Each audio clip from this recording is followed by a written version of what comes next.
안녕하세요. 저는 경기도 안산에서 작은 카페를 하고 있는 이수연이라고 합니다. 제가 여러분께 들려드릴 이야기는 정말 영화나 드라마에서나 나올 법한 일인데요.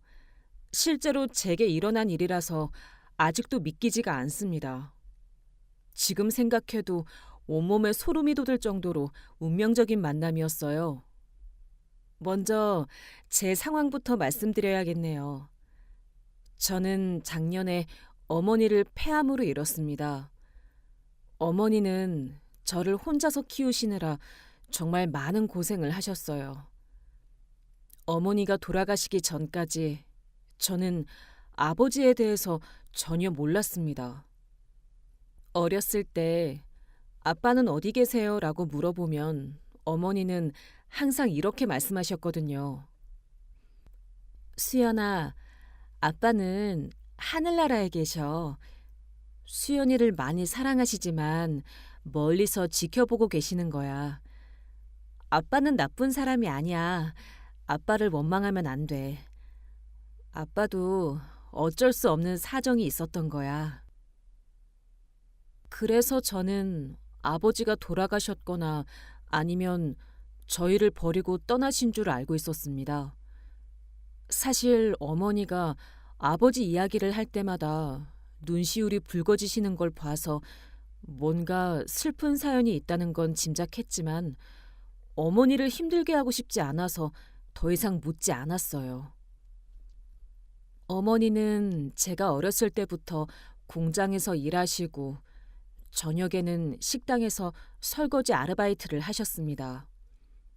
새벽까지 일하시고 집에 오셔서 저 아침밥을 차려주시고 또 출근하시고 정말 하루도 쉬지 않고 일하셨어요. 한 번은 제가 초등학교 6학년 때였는데 어머니가 너무 피곤해서 아침에 일어나지 못하시는 거예요.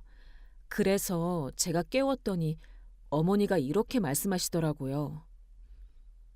수연아, 엄마가 조금 아픈데 괜찮아. 학교 가서 공부 열심히 하고 엄마는 집에서 쉴게.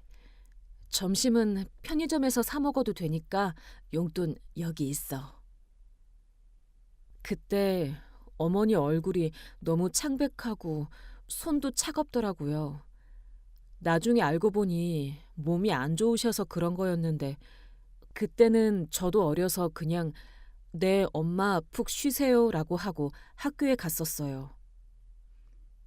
어머니가 폐암 진단을 받은 건 제가 고등학교 3학년 때였습니다. 처음에는 감기인 줄 알았는데 기침이 너무 심해서 병원에 갔더니 이미 3기였어요. 그때 어머니가 저한테 이렇게 말씀하셨습니다. 수연아, 엄마가 많이 아픈가 봐. 그런데 병원비가 많이 들어서 수연이 대학교 등록금하고 생활비 생각하면 엄마가 치료받기가 좀 그렇네. 엄마는 괜찮으니까 수연이 공부하는데 돈 쓰자. 저는 그 말을 듣고 너무 화가 났어요. 어떻게 엄마가 그런 말씀을 하실 수가 있나 싶어서요. 엄마, 무슨 소리예요? 제가 대학교는 나중에 가도 되니까 엄마부터 치료 받으세요. 제가 아르바이트해서 병원비 벌게요. 엄마가 건강해야 제가 마음 놓고 공부할 수 있어요. 그래서 저는 고등학교 졸업하자마자 전문대에 진학해서 낮에는 학교 다니고 저녁에는 아르바이트를 했습니다. 편의점, 패스트푸드점, 카페 등 할 수 있는 일은 다 해봤어요. 하지만 제가 벌 수 있는 돈으로는 어머니 병원비를 감당하기가 너무 어려웠습니다. 수연아, 엄마 때문에 네가 너무 고생한다. 또래 애들은 다 대학교 다니면서 놀기도 하고 그런데 너는 맨날 일만 해서 엄마가 미안해. 엄마가 건강했으면 수연이 편하게 공부시켜줄 수 있을 텐데. 엄마, 그런 말씀하지 마세요. 저는 엄마가 건강해지는 게 가장 중요해요. 아르바이트 하는 것도 별로 힘들지 않아요. 엄마가 빨리 나으시면 그때 편하게 공부하면 되잖아요. 하지만 어머니 병세는 계속 나빠졌어요. 항암 치료를 받으시면서도 부작용 때문에 너무 고생하셨는데 저는 그런 어머니를 보면서 마음이 찢어질 것 같았습니다. 작년 겨울 어머니가 마지막으로 저를 불러서 이런 말씀을 하셨어요. 수연아, 엄마가 이제 많이 아픈가 봐. 혹시 엄마한테 무슨 일이 생기면 이것만은 꼭 간직해. 이 목걸이는 네 아빠가 엄마한테 준 거야. 아빠와 엄마가 사랑했다는 증거이기도 하고 너를 사랑한다는 증거이기도 해. 절대로 잃어버리지 말고 항상 목에 걸고 다녀. 어머니가 제게 주신 건 작은 은목걸이였는데 하트 모양 펜던트에 M 하트 Y라는 이니셜이 새겨져 있었어요. 아마 아빠와 엄마의 이니셜인 것 같았습니다. 엄마, 이거 정말 소중한 거죠? 제가 잘 간직할게요. 그런데 아빠는 정말 어떤 분이셨어요? 저한테 한 번도 자세히 말씀해 주신 적이 없잖아요. 아빠는 정말 좋은 사람이었어. 착하고 똑똑하고 엄마를 많이 사랑해줬어. 수연이도 아빠를 닮아서 똑똑하잖아. 하지만 아빠한테도 어쩔 수 없는 사정이 있었던 거야. 아빠를 원망하면 안 돼. 아빠도 우리를 사랑했을 거야. 그게 어머니와 나눈 마지막 대화였어요. 어머니는 그로부터 일주일 후에 돌아가셨습니다. 어머니 장례를 치른 후에 저는 정말 막막했습니다. 세상에 혼자 남겨진 기분이었어요. 게다가 어머니 병원비 때문에 빚까지 있었는데 너무 많은 돈을 갚을 길이 없어 신용불량자가 되었습니다.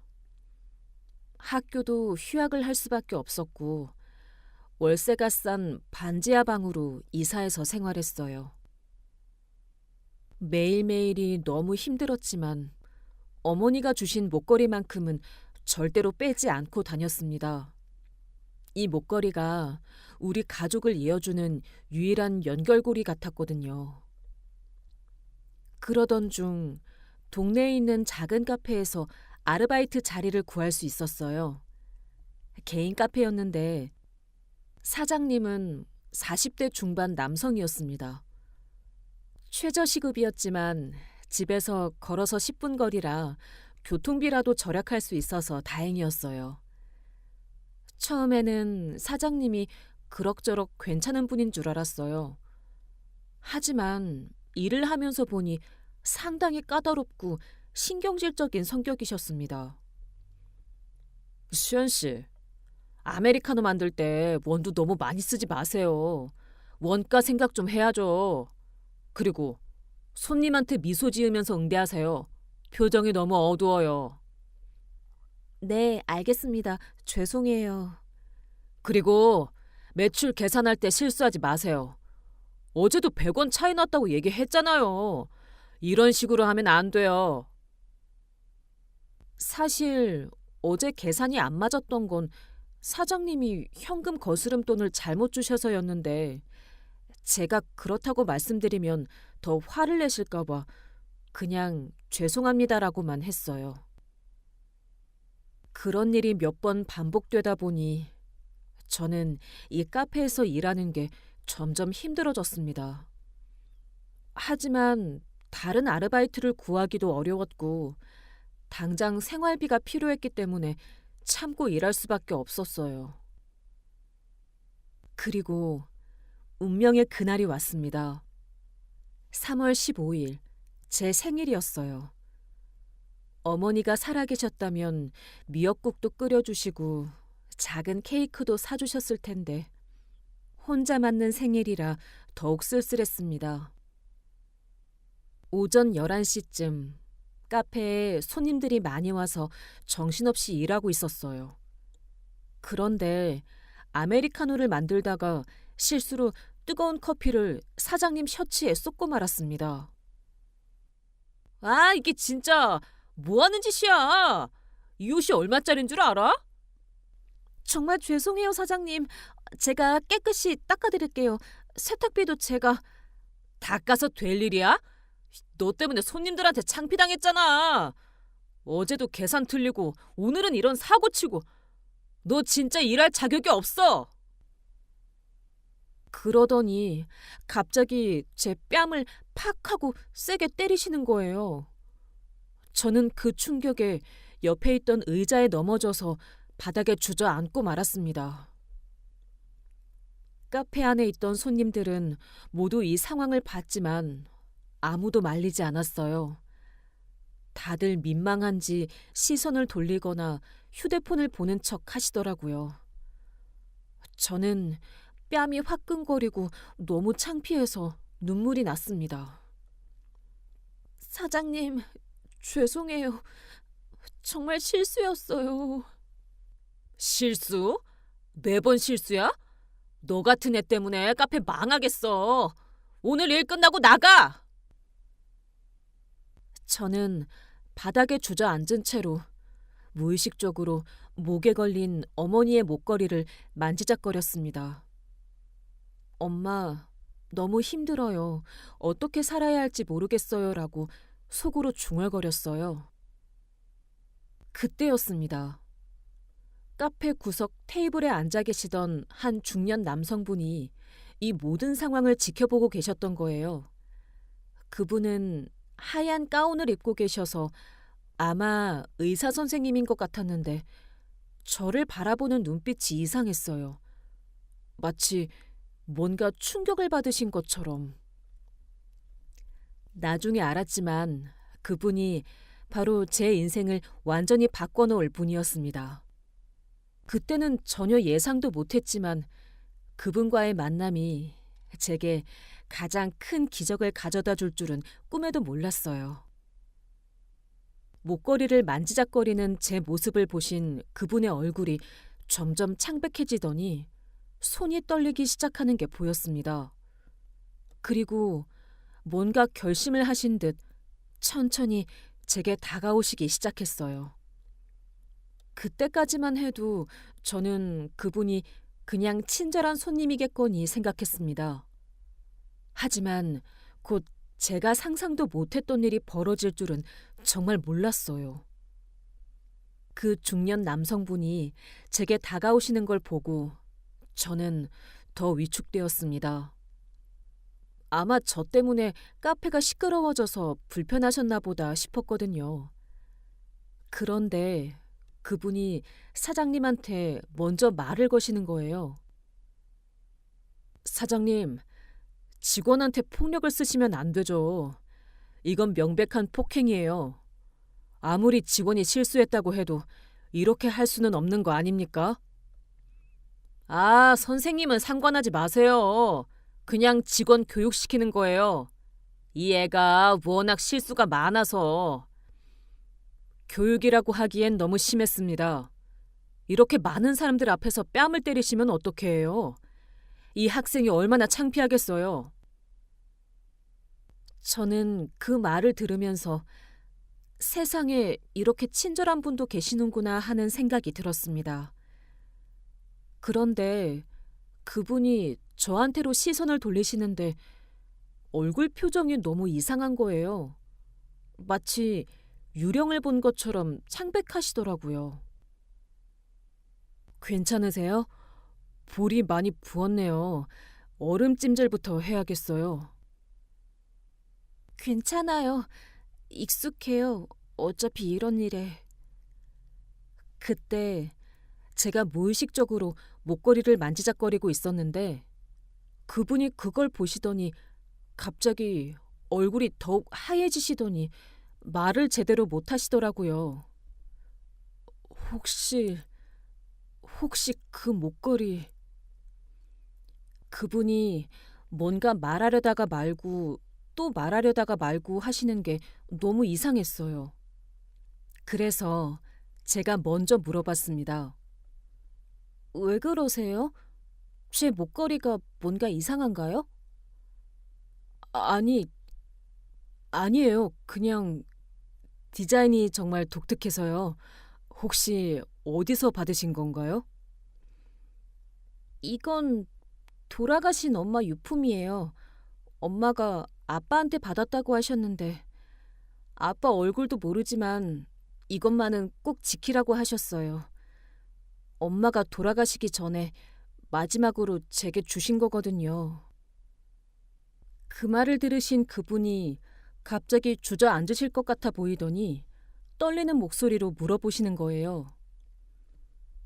어머님, 어머님 성함이 혹시 박영희세요? 저는 그 말을 듣고 깜짝 놀랐어요. 어떻게 우리 엄마 이름을 아실 수가 있나 싶어서요. 네? 어떻게 우리 엄마 이름을 아세요? 혹시 엄마 아는 분이신가요? 박영희, 정말 박영희... 그분이 계속 엄마 이름을 중얼거리시면서 눈에 눈물이 고이기 시작하는 거예요. 저는 뭔가 심상치 않다는 걸 느꼈지만 설마 하는 마음이 더 컸어요. 선생님, 왜 그러세요? 우리 엄마 아셨던 분이에요? 그때 그분이 갑자기 목에서 목걸이를 꺼내시는 거예요. 그런데 그 목걸이를 보고 저는 정말 기절할 뻔했습니다. 제가 차고 있는 목걸이와 똑같은 디자인이었는데 이니셜만 다른 거예요. 제 건 M 하트 Y였는데 그분 건 Y 하트 M이었습니다.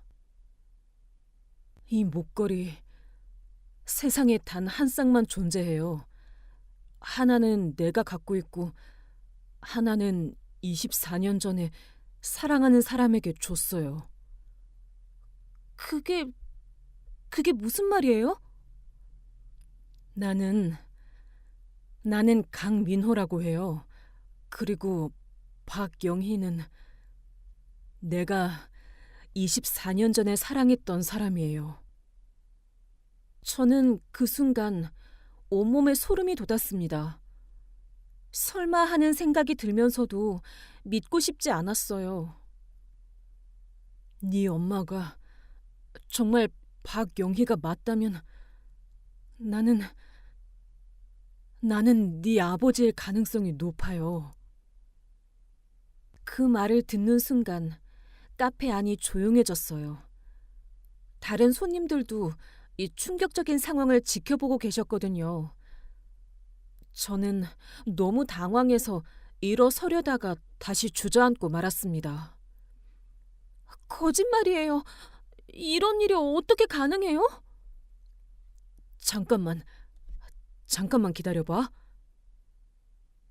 그분이 지갑을 꺼내서 뭔가를 찾고 계시더니 낡은 사진 하나를 저한테 보여주시는 거예요. 이것 좀 봐. 이게 24년 전 네 엄마 사진이야. 그 사진을 본 순간 저는 정말 충격을 받았어요. 우리 집에 있던 엄마의 젊은 시절 사진과 똑같았거든요. 심지어 배경까지 똑같았어요. 이건 우리 집에 있는 엄마 사진이랑 똑같아요. 어떻게 이런 일이... 그럼 이것도 봐. 이번에는 또 다른 사진을 보여주시는데 젊은 남자와 우리 엄마가 함께 찍은 사진이었어요. 남자분이 지금의 이분과 똑같이 생기셨더라고요. 이게 24년 전 나와 영희가 함께 찍은 사진이야. 우리가 사귀던 때 찍었던 거고. 이럴 수가, 이런 우연이 있을 수 있나요? 우연이 아니야. 운명이야. 나는 24년 동안 영희를 찾아다녔어. 영희가 갑자기 사라진 후로 계속. 그분이 또 지갑에서 뭔가를 꺼내시는데 이번엔 오래된 편지였어요. 이건 영희가 마지막에 내게 남긴 편지야. 다른 사람을 만났으니 이제 그만 잊어달라고 적혀 있었어. 하지만 나는 믿을 수가 없었어. 우리가 그렇게 사랑했는데. 그 편지를 보니까 정말 엄마 글씨더라고요. 제가 어렸을 때부터 봐온 엄마 글씨와 똑같았어요. 이게 정말 우리 엄마 글씨예요. 그때 사장님이 다가와서 이렇게 말씀하시더라고요. 여기서 뭐 하시는 거예요? 영업 방해하지 마세요. 손님들이 다 보고 있잖아요. 그러자 그분이 사장님한테 단호하게 말씀하시는 거예요. 조용히 하세요. 지금 24년 만에 내 딸을 찾았다고요. 이보다 더 중요한 일이 어디 있어요? 카페 안 손님들이 모두 이 상황을 지켜보고 웅성거리기 시작했어요.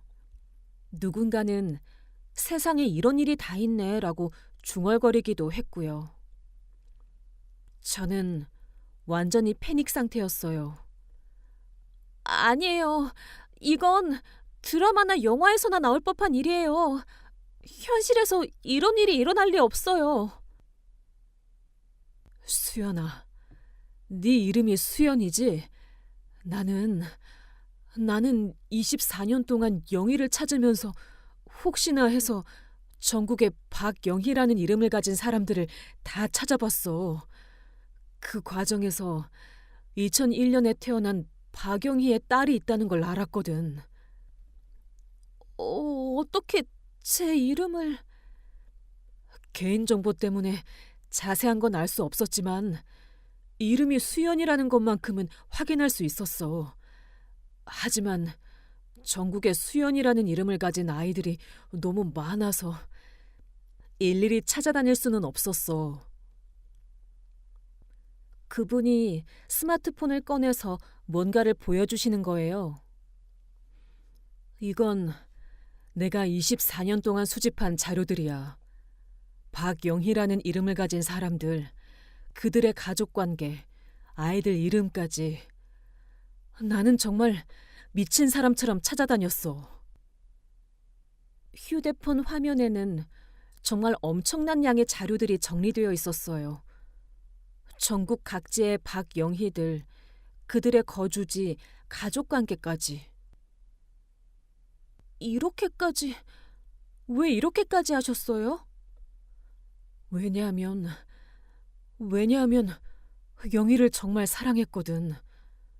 그리고 혹시라도 우리 사이에 아이가 있다면 꼭 찾고 싶었어. 내가 아버지 역할을 하지 못했다면 적어도 도움은 주고 싶었거든. 그 말을 들으니 가슴이 뭉클해졌어요. 정말 24년 동안 저희를 찾아다니셨구나 하는 생각이 들었거든요. 그런데 오늘 이 카페에서 널 보는 순간 알 수 있었어. 특히 그 목걸이를 보는 순간. 목걸이가 뭐가 그렇게 특별한 거예요? 이 목걸이는 내가 직접 디자인해서 만든 거야. 보석 세공을 배운 적이 있어서. 세상에 단 한 쌍만 존재하는 목걸이야. 영희한테 준 것과 내가 가진 것 말고는 절대로 없어. 그분이 자신의 목걸이를 자세히 보여주시는데 정말 제 것과 똑같은 디자인이었어요. 심지어 작은 흠집 하나까지 똑같은 위치에 있었어요. 봐, 여기 이 작은 흠집. 이것도 내가 만들 때 실수로 낸 거야. 영희 것에도 똑같은 자리에 있을 거야. 저는 제 목걸이를 자세히 보니까 정말 똑같은 자리에 똑같은 흠집이 있더라고요. 정말, 정말 똑같네요. 그때 옆 테이블에 앉아 계시던 할머니 한 분이 이렇게 말씀하시더라고요. 아이고, 세상에 이런 일이 다 있네. 24년 만에 아버지랑 딸이 만나다니. 이거 완전히 운명이잖아. 다른 손님도 드라마보다 더 드라마 같다면서 감탄하시고 어떤 분은 눈물을 닦고 계시기도 했어요. 완전 영화 같아요. 이런 일이 정말 일어나는구나. 와, 진짜 소름이다. 목걸이로 아빠를 찾다니. 그런데 저는 아직도 믿기지가 않았어요. 이런 일이 정말 현실에서 일어날 수 있는 일인가 싶어서요. 하지만 너무 갑작스러워요. 어떻게 제가 이걸 믿을 수 있어요? 그럼 이것도 봐. 이번엔 오래된 다이어리를 꺼내시는 거예요. 이건 24년 전 내 다이어리야. 영희와 만난 날들, 데이트했던 장소들, 함께했던 시간들이 다 적혀 있어. 다이어리를 보니까 정말 자세하게 기록되어 있었어요. 영희와 한강공원 데이트, 영희 생일 선물로 목걸이 만들어주기, 영희가 좋아하는 짜장면집에서 저녁, 이런 식으로요. 그리고 마지막 페이지. 2000년 6월 15일, 영희가 다른 사람을 만났다고 했다. 이해할 수 없다. 우리가 그렇게 사랑했는데 뭔가 잘못된 것 같다. 영희를 찾아야겠다. 그 일기를 읽으면서 저는 그분이 정말 엄마를 사랑하셨다는 걸 느낄 수 있었어요. 그럼 엄마가 왜 떠나셨을까요? 그건 나도 24년 동안 궁금했어. 우리가 결혼 얘기까지 했었는데 갑자기 다른 사람을 만났다고 하고 사라진 거야. 엄마는 아버지 얘기를 할 때마다 눈물을 흘리셨어요. 그리고 아빠를 원망하면 안 된다. 아빠도 어쩔 수 없는 사정이 있었다고 하셨어요. 뭐라고? 영희가 그렇게 말했어? 네. 그래서 저는 아버지가 돌아가셨거나 저희를 버리고 떠나신 줄 알았어요. 안 돼. 그럴 리가 없어. 나는 영희를 버린 적이 없어. 영희가 먼저 떠난 거야. 그분이 다시 눈물을 흘리시기 시작했어요. 만약 영희가 임신한 걸 알았다면 무슨 일이 있어도 함께 있었을 거야. 저는 그 말을 들으면서 뭔가 복잡한 감정이 들었어요. 한편으로는 정말 내 아버지구나 하는 기쁨이 있었지만 다른 한편으로는 그럼 왜 엄마는 혼자 나를 키우시면서 그렇게 고생하셨을까 하는 원망도 있었거든요. 그럼 엄마가 왜 혼자서 저를 낳고 키우시다가 병으로 돌아가셨어요? 병원비도 없어서 제대로 치료도 못 받으셨는데. 뭐라고? 영희가 돌아갔어? 네. 작년에 폐암으로 항암 치료 받으시다가. 그 말을 들으신 그분이 완전히 무너지시더라고요. 의자에 주저앉으시면서 펑펑 우시는 거예요. 안 돼. 안 돼. 영희. 내가 너무 늦었구나. 미안해. 정말 미안해. 내가 더 열심히 찾았어야 했는데. 카페 안 분위기가 완전히 숙연해졌어요. 모든 분들이 이 상황을 보면서 같이 눈물을 흘리고 계시더라고요. 저도 그분이 우시는 모습을 보니까 뭔가 가슴이 뭉클해졌어요.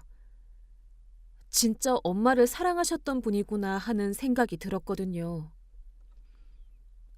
아버지, 정말 제 아버지가 맞는 거죠?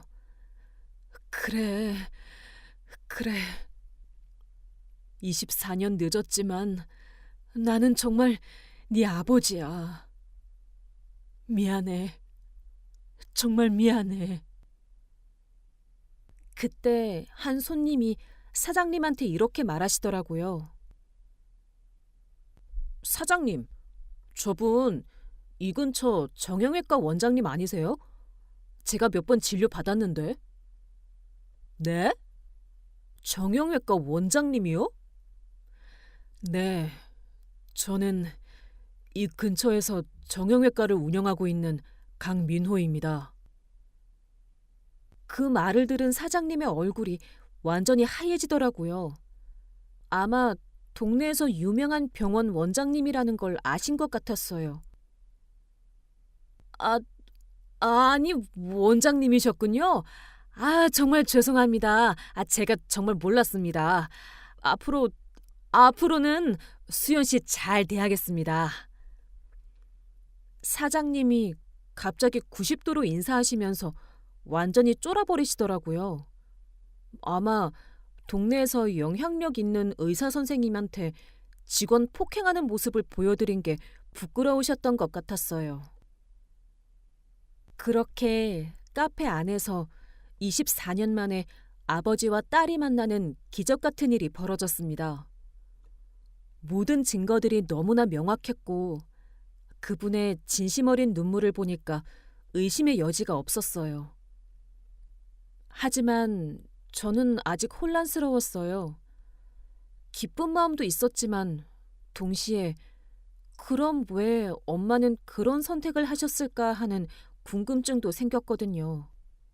분명히 이 뒤에는 제가 모르는 더 큰 이야기가 있을 것 같았습니다. 카페에서 그 충격적인 만남을 가진 후 저는 며칠 동안 정신을 차릴 수가 없었습니다. 아버지라고 하신 강민호 원장님과는 연락처를 주고받았지만 선뜻 만날 용기가 나지 않았어요. 강민호 원장님은 매일 문자를 보내셨습니다. 수연아, 아빠야. 너무 놀랐을 거야. 천천히 생각해도 괜찮아. 아빠는 언제든 기다릴게. 혹시 필요한 건 없니? 아직 혼란스러워요. 시간이 좀 필요할 것 같아요. 그래, 당연해. 24년 만에 갑자기 나타난 아빠가 낯설 수밖에. 하지만 너는 정말 내 딸이야. 그건 확신해. 저는 집에 돌아와서 엄마의 유품들을 다시 뒤져봤어요. 혹시 아버지에 대한 단서가 더 있을지 모른다는 생각이 들었거든요. 그러던 중 옷장 깊숙이 숨겨져 있던 낡은 상자를 발견했습니다. 그 안에는 엄마의 일기장과 편지들, 그리고 제가 한 번도 본 적 없는 사진들이 들어있었어요. 엄마의 일기장을 펼쳐보니 24년 전 이야기가 자세히 적혀 있었습니다. 2000년 5월 20일. 오늘 민호 오빠가 프로포즈를 했다. 정말 꿈만 같다. 나 같은 평범한 간호사한테 의대생인 민호 오빠가... 하지만 걱정이 된다. 민호 오빠 부모님이 우리 사귀는 걸 알면 반대하실 것 같아. 신분이 너무 다르잖아. 2000년 6월 1일. 임신인 것 같다. 어떻게 하지? 민호 오빠한테 말해야 할까? 하지만 아직 의대생인 민호 오빠에게는 너무 큰 부담일 것 같아. 조금 더 생각해 봐야겠다. 2000년 6월 10일. 확실히 임신이 맞다. 우리 아기가 생겼다. 기쁘면서도 무섭다. 민호 오빠는 정말 좋아할까? 여기까지 읽고 저는 가슴이 뛰었어요.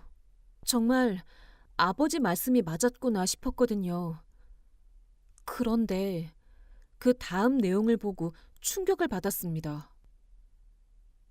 2000년 6월 12일, 오늘 민호 오빠 어머니께서 병원으로 오셨다. 처음 뵙는데 너무 무서우셨다. 나한테 이런 말씀을 하셨다. 엄마가 일기에 자세히 적어 놓으신 그날의 대화 내용이었어요. 박영희 씨, 우리 민호와 사귀고 있다면서요? 솔직히 말해서 우리는 반대합니다. 민호는 의사가 될 아이고 당신은 간호사잖아요. 신분이 맞지 않아요. 하지만 저희는 서로 사랑해요. 신분이 뭐가 중요해요? 사랑? 그런 감정적인 것으로 살 수 있나요? 민호는 우리 집안의 기대를 받고 있는 아이예요.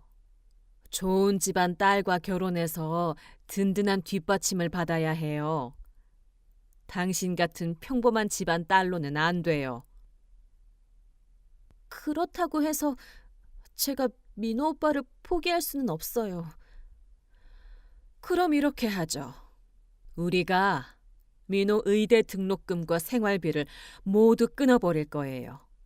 그러면 민호는 학업을 포기해야 할 수도 있어요. 그래도 괜찮겠어요? 일기를 계속 읽어보니 더 충격적인 내용이 나왔어요. 민호 오빠 어머니가 말씀하시길 내가 민호 오빠 곁에 있으면 민호 오빠의 앞길을 막는 거라고 하셨다.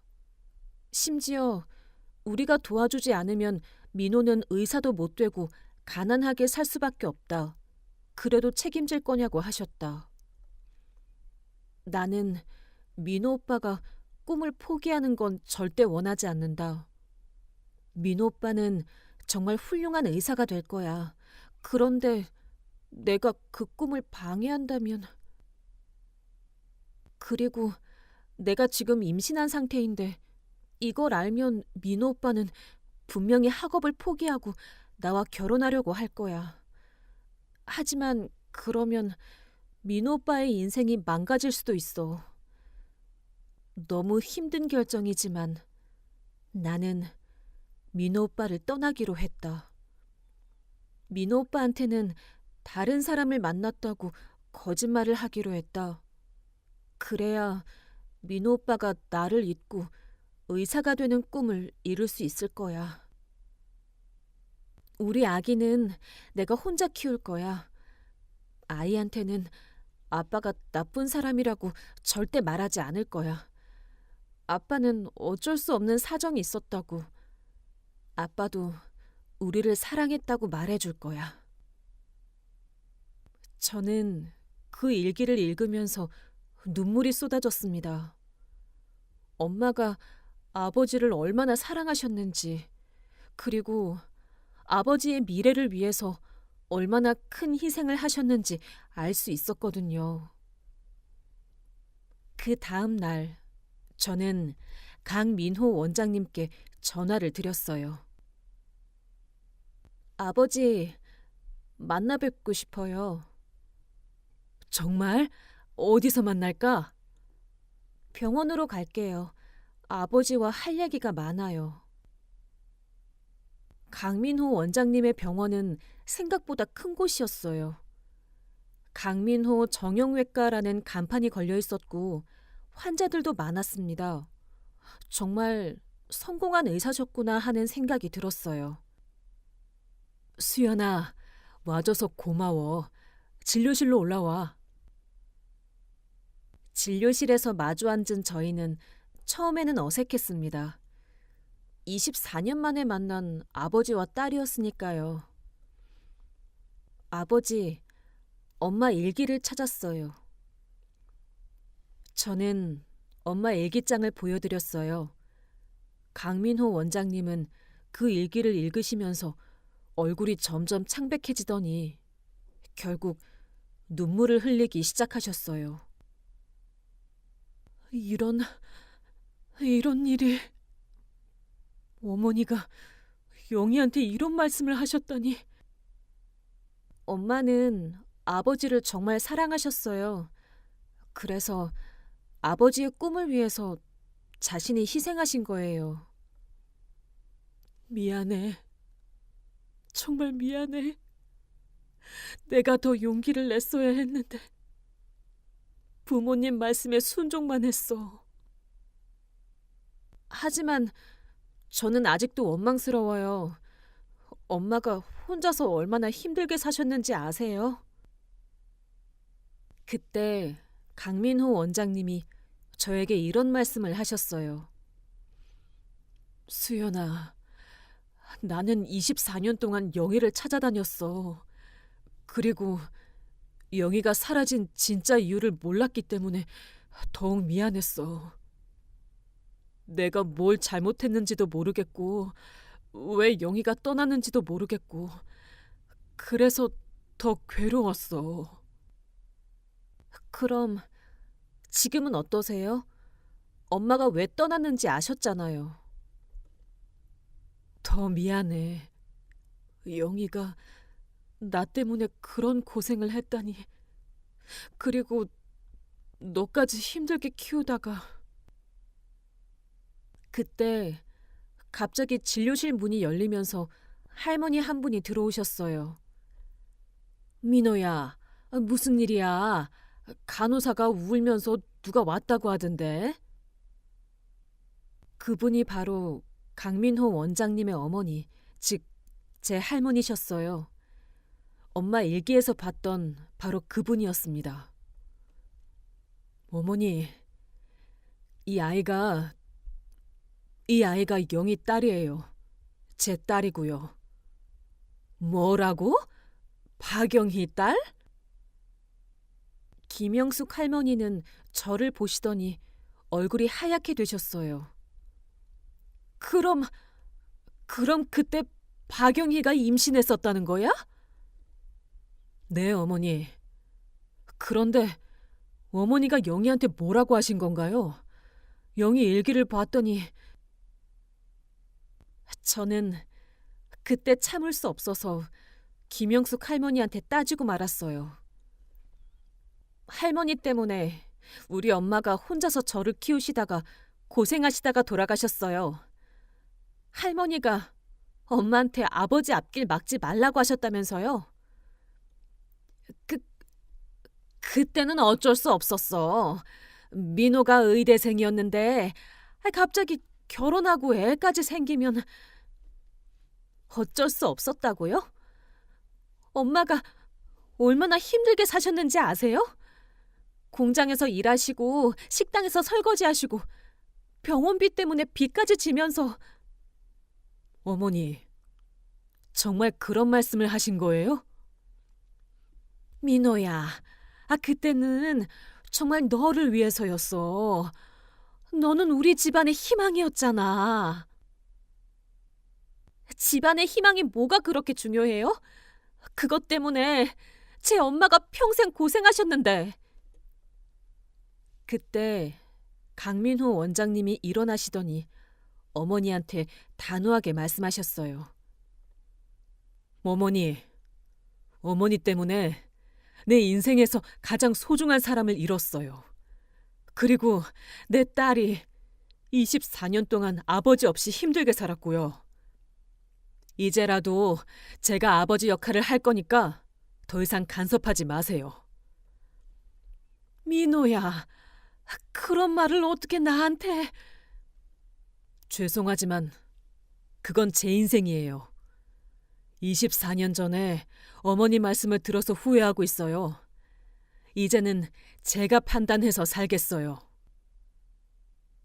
그 후 김영숙 할머니는 아무 말씀 없이 나가셨어요. 저와 강민호 원장님은 한동안 말 없이 앉아 있었습니다.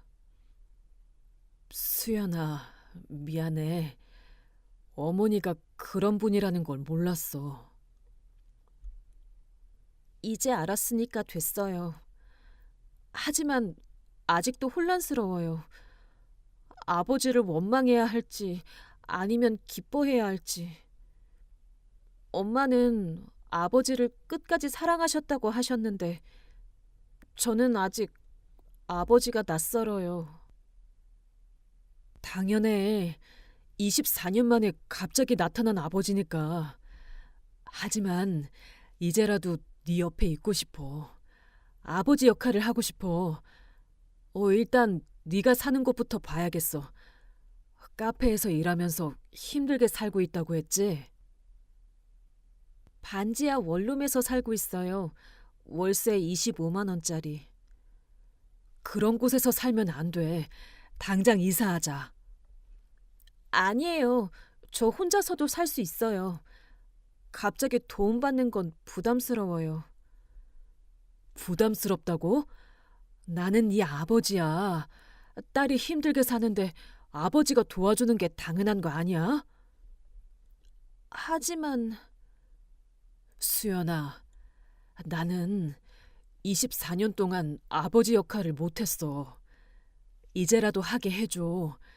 그게 영희한테 할 수 있는 유일한 사과야. 그 말을 들으니까 더 이상 거절할 수가 없었어요.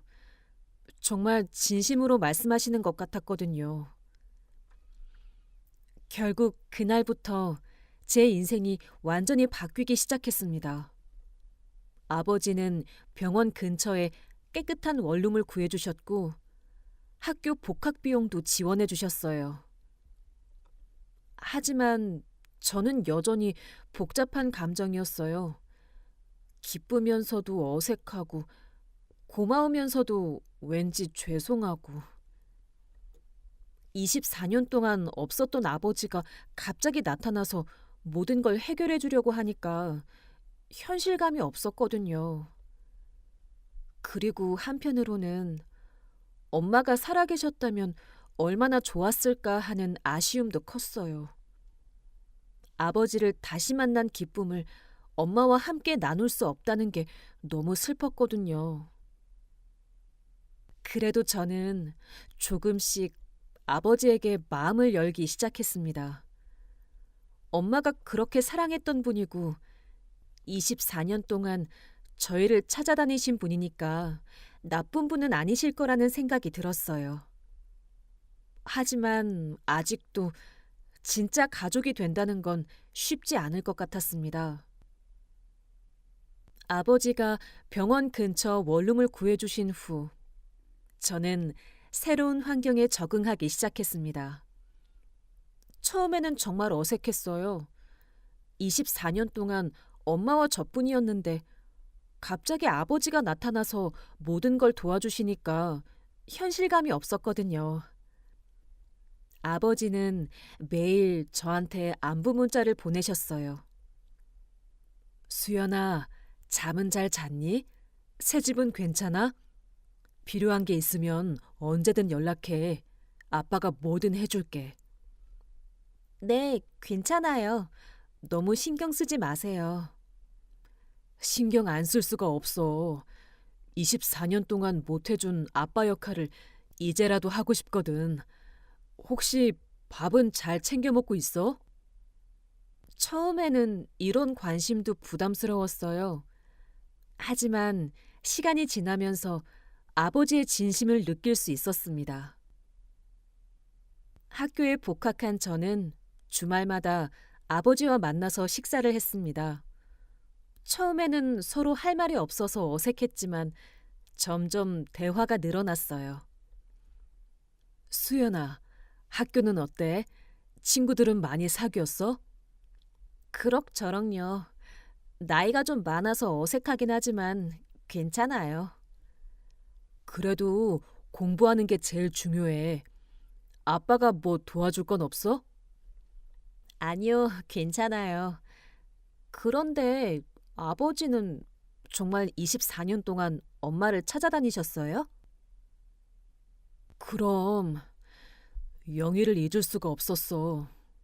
왜 갑자기 사라졌는지도 이해할 수 없었고. 그래서 계속 찾았어. 혹시나 해서. 힘드셨겠어요. 힘들었지. 하지만 포기할 수 없었어. 그리고 지금 너를 만날 수 있어서 다행이야. 그렇게 6개월 정도 지나니까 아버지와 함께 있는 것이 자연스러워졌어요. 이제는 정말 아빠 같다는 느낌이 들었거든요. 어느 날 아버지가 저한테 이런 제안을 하셨어요. 수연아, 너 카페 일 경험이 있잖아. 혹시 네가 직접 카페를 운영해 보는 건 어때? 제가요? 갑자기 왜 그런 생각을 하세요? 네가 그전에 말했잖아. 엄마가 아픈 사람들한테 따뜻한 차를 대접해주고 싶어 하셨다고. 그 꿈을 이뤄보는 게 어떨까? 하지만 돈도 많이 들고 경험도 부족한데 제가 할 수 있을까요? 돈은 아빠가 도와줄 수 있어. 그리고 경험은 하면서 쌓는 거지. 무엇보다 네가 하고 싶은 일을 해야 돼. 저는 며칠 동안 고민해 봤어요. 정말 해보고 싶은 일이기도 했고 엄마의 꿈이기도 했거든요. 그럼 정말 해볼까요? 하지만 제가 실패하면 어떡해요? 실패해도 괜찮아. 아빠가 있잖아. 중요한 건 네가 꿈을 향해 도전하는 거야.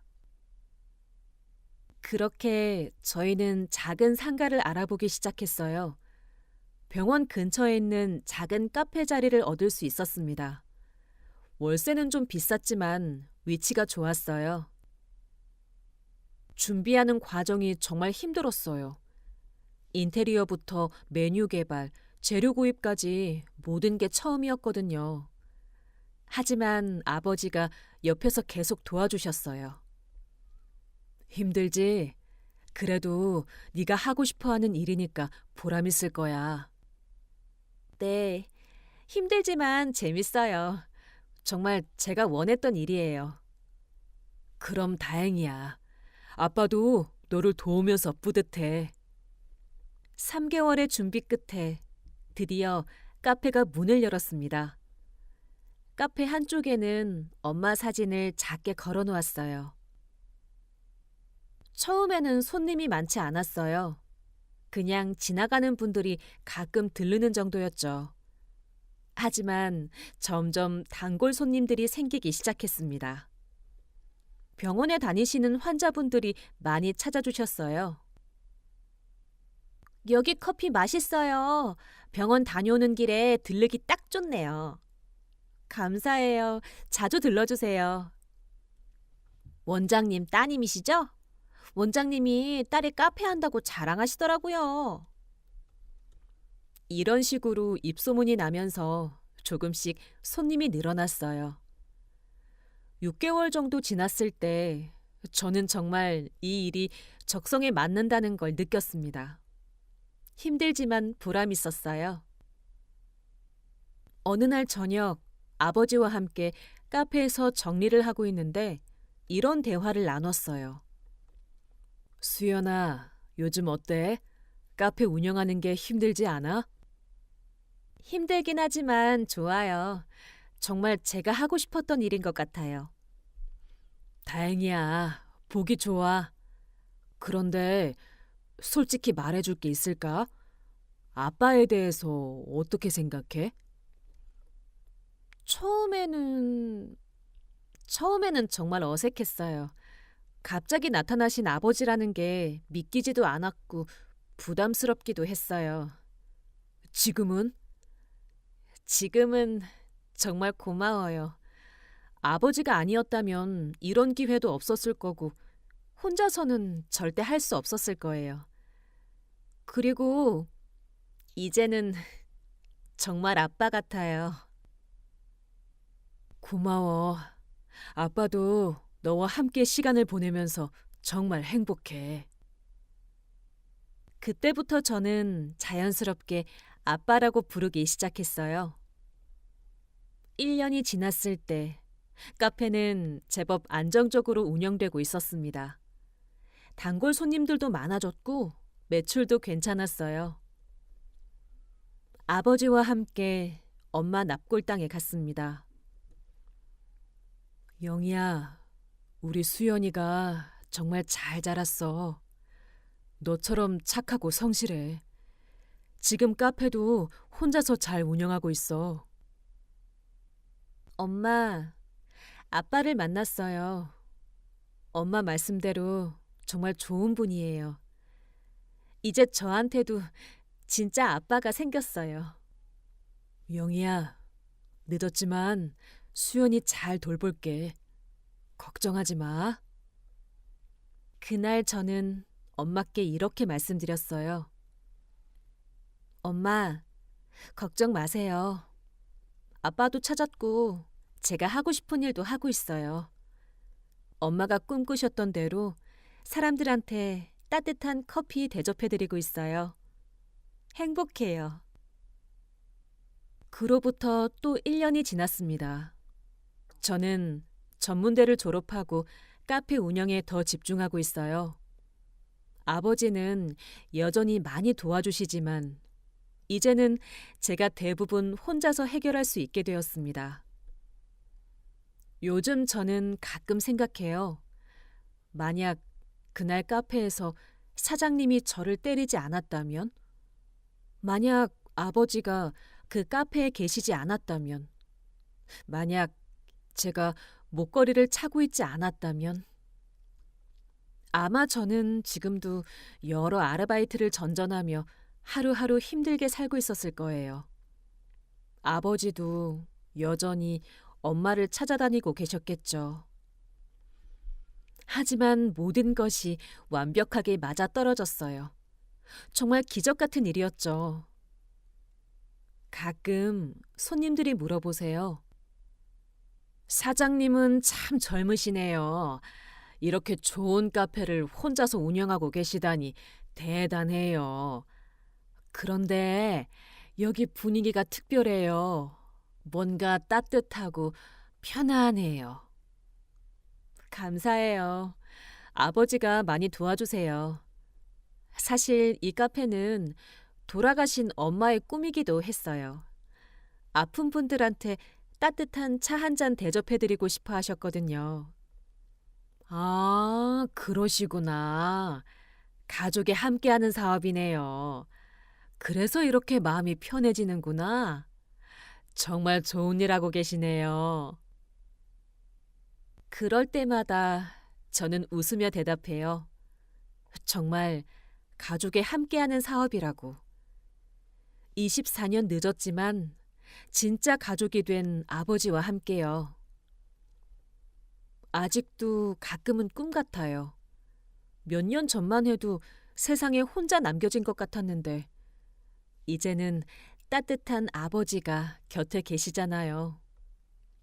물론 모든 게 완벽하지는 않아요.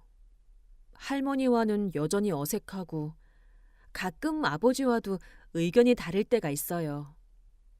하지만 그게 진짜 가족이 아닐까요? 여러분도 혹시 힘든 일을 겪고 계시다면 포기하지 마세요. 저처럼 예상치 못한 기적이 일어날 수도 있거든요. 24년 동안 떨어져 있던 아버지와 딸이 작은 목걸이 하나로 다시 만날 수 있었으니까요. 그리고 가족은 꼭 처음부터 완벽할 필요 없다는 것을 배웠어요. 서로 알아가고 이해하고 시간을 함께 보내면서 진짜 가족이 되어가는 거니까요. 엄마, 정말 감사해요. 저를 아빠에게 이어주셔서. 이제 걱정하지 마시고 편히 쉬세요. 아빠, 24년 늦었지만 찾아와 주셔서 고마워요. 앞으로도 잘 부탁드려요. 오늘도 따뜻한 하루였습니다. 지금까지 제 이야기를 들어주셔서 감사합니다.